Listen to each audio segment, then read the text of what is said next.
answer to your question about who's going to win? Whoever gets 270 electoral votes. And we can walk through that in detail if you want, maybe during the Q&A period of time. You know, I got to tell you, I'm always a little, I sort of face these discussions about what's happening in our presidential election with a bit of trepidation, because it's much nicer, by the way, to talk about that than are you spying on us and why, you know, to another point. But I have to say that if you had asked me this question, or, you know, in particular, and obviously Donald Trump sort of captured everybody's imagination, both with the way he announced and then sort of comment after comment or I should say tweet after tweet after tweet, and this plays into a dynamic that I think we need to think about a little bit. But everybody was talking about him, and I can remember, you know, a little bit over a year ago when people here would ask me, well, what do you think of Trump? I go, he's not going to make it past the fall. I mean, you know, you always get these people in campaigns that come in, they're sort of unusual, they capture attention, and then they quickly fade away. Well, that didn't work out. Then in the spring, when it was pretty clear, or actually the winter, when it was pretty clear that Donald Trump had built up a head of steam, I was explaining to people that, well, in Republican primary politics, you always have a two-part primary. You have someone who's effectively becomes the darling of the right wing. And, you know, if you think back, you had, you know, Rick Santorum last time and Mike Huckabee before that, and Pat Buchanan and a couple of elections who had that role. And then you have the more mainstream or establishment candidate. And if you go back and you look at Romney, McCain, Bush, Dole, Bush, the mainstream candidate always wins the nomination. Well, that didn't happen either.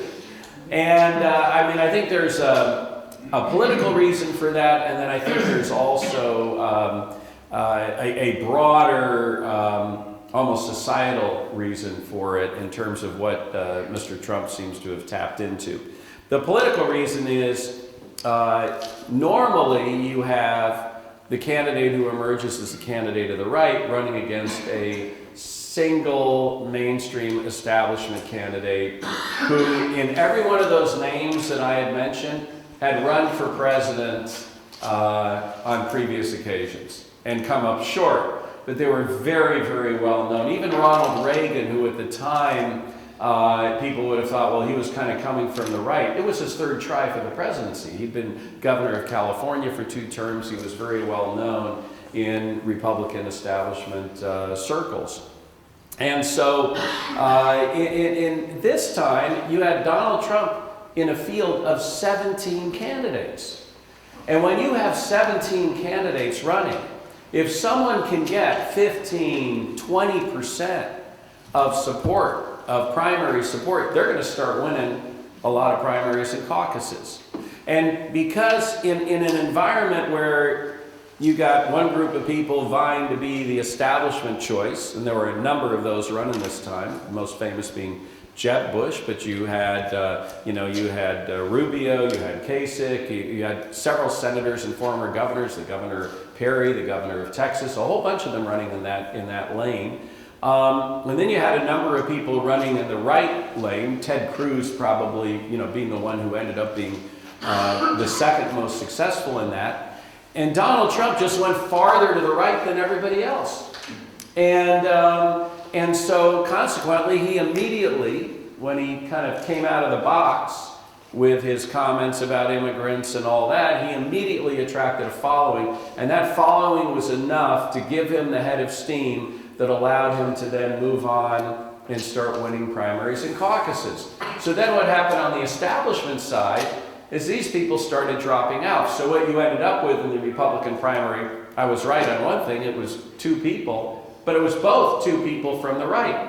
And if you are fed up with government and angry and mad as hell and not going to take it anymore, which, to quote that movie Network, what are you going to do? You're going to vote for the guy who's expressing your views but happens to be a United States Senator? Or are you going to vote for the guy that's never been in politics before in his life and is a complete outsider? And I think particularly in the Republican Party, this was very much the year of the outsider. And that's, from an electoral standpoint, how Donald Trump got to be the nominee of the Republican Party. Now there is a broader, more sociological aspect and also political to this as well, which is, I think, what he was effective in tapping into. And that is that the speed and the pace of globalization and the technology revolution have really left a lot of people behind. And I think they have led to a series of changes, and this isn't unique to the United States of America. You see this happening all over Europe. But they led to a series of changes in society, whether they were demographic changes, whether people were losing jobs, whether they were getting new jobs, but they maybe weren't as high paying or didn't have the benefits of the jobs that they just lost, and just a general swirling around of change. And part of that change, I think, for part of this constituency was the fact that a man named Barack Hussein Obama had been elected president of the United States. I think we got to be candid about that.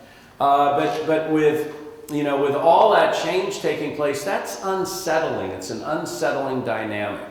And in an environment where you have an unsettling dynamic, you sometimes see a tendency for people to go for kind of extreme change. And depending on who people blamed for the faults, or for the faults of society, or for what they felt was wrong with the world, if they tended to blame immigrants, they were going to be more supporting Donald Trump. If they tended to blame Wall Street and big business, they were going to be more supporting Bernie Sanders during the course of the Democratic primary. And so this is part of the dynamic that we saw in the primary campaign. And we also see this dynamic playing out in Europe, with a move towards a more nationalistic movements in places like Poland and Austria and Hungary, with the rise of AfD here in Deutschland, with Le Pen in France, and then of course with the Brexit vote in the UK. And from the left, you see it if you think about, Syriza in Greece, or Podemos in Spain, or the Five Star Movement in Italy. So this, again, isn't just something that's confined to the United States. But I think what that has done is it's had an effect of really, almost turning over the card table of what we normally expect in our politics. It's part of why in the American presidential race, revelations or comments that would have knocked a candidate out, months ago in a normal campaign year, if anything, seemed to strengthen a candidacy. And so that's part of the dynamic of what we've seen. I'll say there's another aspect to it, and it was something that was reflected in the adjoining room, where there's the wonderful exhibition of drawings from New Yorker cover stories. And there was one that had people holding their flag on one side of the page, and all in blue, and on the other side of the page, all in red, shaking their fists at one another and shouting and angry. And you sit there and you go, oh my gosh, that's exactly the campaign now. You know when that article or when that magazine came out? 2004. So all I can tell you is it's gotten a lot worse in terms of the polarization and the anger between folks since 2004. And I think there are a couple of reasons for that. One is that I think government, in particular Congress, has demonstrated over and over again, including with the closing down of government in the latter part of 2013, that it has become so polarized it's virtually impossible to get something done. And so consequently, if you are feeling pain because of all the changes that have been happening in society, because you can't put your kids through college anymore because it's too expensive, because you lost a job and maybe you're getting another job but it's at 2/3 of the income that you had, you're having trouble with your health care, all those kinds of issues, if you're feeling that kind of pain, you're looking at the government to try to solve it, you're seeing no solution. Up until the end of 2015, the mean income of an American, the average wage of American was no higher than it was at the end of Bill Clinton's presidency. That's almost 16 years of stagnation. I mean, people feel that. And so your polarization in politics exacerbates the sense of anger and frustration. And if you think that members of Congress aren't going to do anything, and you think the government can't get anything done, you don't have a problem with turning over the card table and maybe casting a vote to dramatically shake things up. And that's part of the dynamic. The third thing relates to social media. And I think, did you say something about, there's something, or maybe you did, and something about the question of whether social media has been an impact in this election, or how campaigns have changed. And this campaign, you can absolutely see the impact of social media. Not just in the fact that a 140 character tweet can, and during the early parts of the Republican primaries, did dominate news cycles over and over and over again. But from this sociological standpoint, social media has had an impact, and my belief is that it actually increases the political polarization that people feel in society. And the reason for that is, if you think about, who are your Facebook friends? They're friends. You go on social media, and you typically are communicating with people who already share your point of view, or you're more likely to do that. And so what happens is you have people, basically, I've seen on, I friend pretty much everybody, but so I've seen on my, when I periodically look at Facebook, it's kind of interesting, because I get them both, and I see people saying, if you're voting for X, defriend me, or I'm going to defriend you, because, to me that's crazy. Because what's happened is people are now living in echo chambers of information, and candidly, often of misinformation, because as they're getting more and more information from social media, they're relying less on the traditional media, which actually does things like check and double confirm sources of information and has a sort of a screen before it puts things out there to the public. So you no longer have that verification dynamic going on in the information that you require. So it's an echo chamber of misinformation, and it increasingly becomes an echo chamber of anger. And this is both parties. This is both sides of the political spectrum for sure, because I've seen that anger. I saw it even on the Democratic side in the Sanders versus Clinton campaign. So this is something else that I think has fed what has resulted in my lifetime. I've been involved in every presidential campaign actively since 1980, is clearly the most unusual president and the most personalized presidential election that I've certainly ever seen in my lifetime. So the question is, oh my gosh, what's going to happen? We're just a few days before election days. The polls are tightening up. Now, one thing that I said a year ago and 8 months ago, where I was correct, was I always said, folks, I don't care who the nominee is, this will be a very close election, because we're still a very polarized country. And no matter what happens during the course of campaigns, people tend to come home. They tend to come home to their party, and so we should count on a close election, and that, in fact, is what we're having. If you look at most of the polls, or the average of the polls, Hillary Clinton still seems to be leading by a little bit, but within the margin of error. And there are actually a couple of tracking polls that show Donald Trump has moved. And what I tell people is tracking polls have a much bigger margin of error. It's not so much the absolute numbers, but the trending. And the trending is clearly the race tightening up very, very much. But remember what I said at the beginning? The winner of the race is going to be whoever gets 270 electoral votes.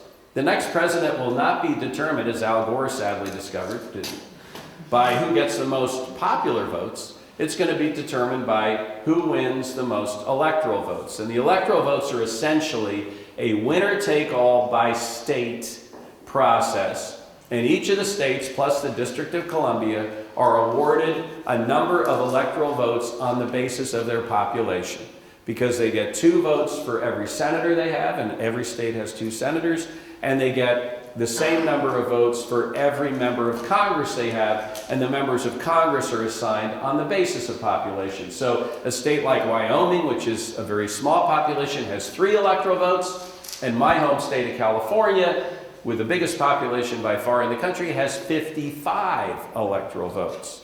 So literally over 20% of what you need to be elected president of the United States. So then, if you look at the last 4 presidential elections, 3 of which have been very close, 2008 what you would have considered a wave election, there are 40 states that have always voted Democratic or always voted Republican. Now, Hillary Clinton's trying to change a couple of states towards the Democratic side. Donald Trump's trying to change a couple of states towards the Republican side. Clinton's, best potential pickup would be Arizona, and she's also pushing hard in North Carolina, which is one of those swing states, but it only once in 2008 went Democratic, and that was only by a slight amount. So I would put North Carolina almost in the states that's almost always Republican. Don't think Bill Clinton ever won it, as an example. And then and then Donald Trump is going for disaffected working class whites, which and obviously Ohio, which is a huge swing state. He's working hard there, and he's trying to pick up in Pennsylvania or Michigan. And so he's obviously spending a lot of time there. If you want to know where they think this election is going to be won or lost, just look at their travel schedule. That's all you need to do. Where are they going? And where's their vice presidential nominee going? And in Hillary's case, where's Barack Obama, Michelle Obama, and Bill Clinton going? And Joe Biden? Because she has those extra surrogates. And that'll tell you where they think this election is going to be won or lost. And that's really what you need to be paying attention to on election night. So the polls close at 7 o'clock. I mean, well, a couple of them do it at 7, I think Indiana or something. But for the most part, the polls actually close at 8 o'clock East Coast time, which unfortunately for all of us who will be powering Red Bull is 2 a.m. German time, 2 a.m. Central European time. And so at 2 a.m. the polls are going to close, and you'll begin to see election results dribbling in. And after a relatively short period of time, the CNN or whatever we're watching will start calling states for one candidate or the other. And the way they do that is there's a consortium of all the news services that does exit polling. Now, exit polls have a really high margin of error. But what they do is they focus in particular on swing districts, and they focus on districts where one side or the other needs big turnout if they're going to win the state.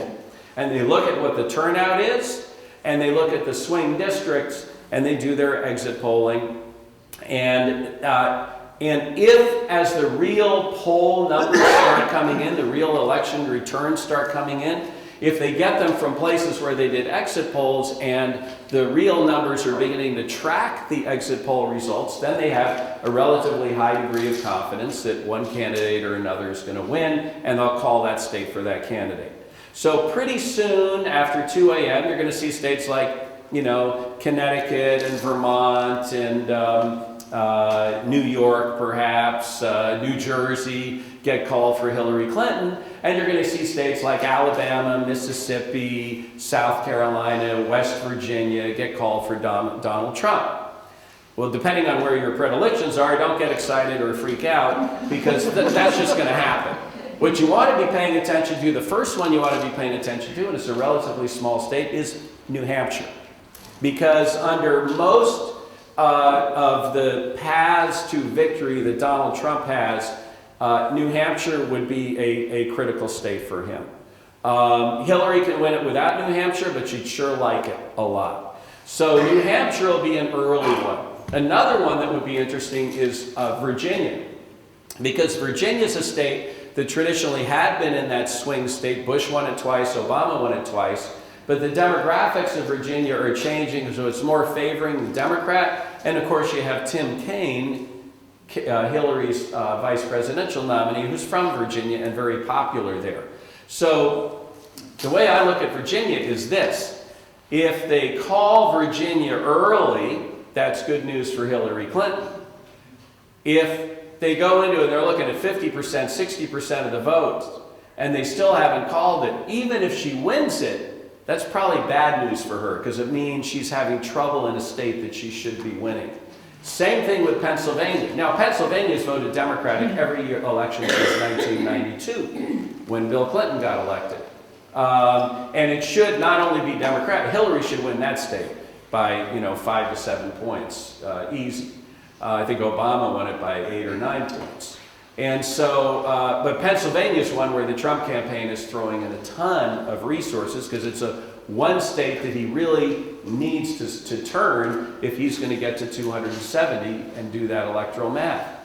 So watch Pennsylvania on election night. I guarantee you they won't call it early because they know that's a hotly contested state. But if the margin of, and my guess is when it starts out, Hillary Clinton will start leading, and then as the votes come in from western Pennsylvania, which will be more Trump's stronghold, it'll get closer. If that state is staying really, really close throughout the evening, that's also probably bad news for Hillary Clinton. If it gets called relatively early, that's probably good news for Hillary Clinton. It is a must-win state for Trump under just about any circumstance for him to win the Electoral College. And then I think on the other one to watch in the early returns is North Carolina. Because if Ohio and Florida, forget about it. They're not going to call those till like 5 in the morning, okay? But, because they don't want to make the mistakes they made with Al Gore and George Bush. But North Carolina is an interesting one to watch because that'll be pretty close. But if Hillary Clinton establishes a lead and is sort of keeping that lead throughout the night, that is probably would be the death knell for a Trump presidency. On the other hand, if Trump's in the lead there, then Clinton is going to have, she has other paths, but it's going to be much closer.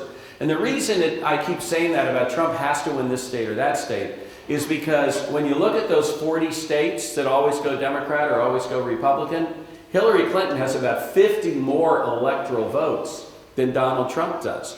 Fundamentally, of the swing states, he needs to win 2/3 of those electoral votes. She only needs to win 1/3. So if she's going to get Virginia, he needs to win all of Ohio, North Carolina, and Florida, and then he's probably going to win Iowa. He seems to be in the head there. That's a swing state. If he wins all 4 of those, he still has to win a combination of Nevada and New Hampshire or Colorado to just get over 270 electoral votes. So that's why if he loses one of those 3 big states, he's not going to be president. On the other hand, if he wins Pennsylvania, then he doesn't need those other states, and it's going to be a much tougher and longer night for Hillary Clinton. So that's my guidance to you. I hope it wasn't too confusing. Don't pay attention to the obvious ones. Don't worry. Those are the states that you need to be watching, at 2 a.m. when the numbers start coming in. And believe me, the CNN will be going back and forth to those states a lot because that's key. One other little trick is listen to how the commentators are talking, because they will not share exit polls because they don't want to call an election until after results start coming in so they can verify it, but they all know what the exit polls were. So if you hear them saying about, say, Pennsylvania, and saying, well, Hillary Clinton has got a slight lead in Pennsylvania, but the votes from western Pennsylvania haven't come in. That means that they think that Trump's actually going to, come to the lead. Or the other way, Pennsylvania's close, but the votes from Pittsburgh and the core of Philadelphia have not come in. Well, that's obviously going to be Hillary's stronghold. And so you can sort of estimate, you can sort of read between the lines and maybe see a little bit where something's going. And that is worth nothing more than just feeling like you're learning more than what they're giving you in the course of watching it. So with that, why don't we finish up? And I'm happy to take your questions or any questions from the audience.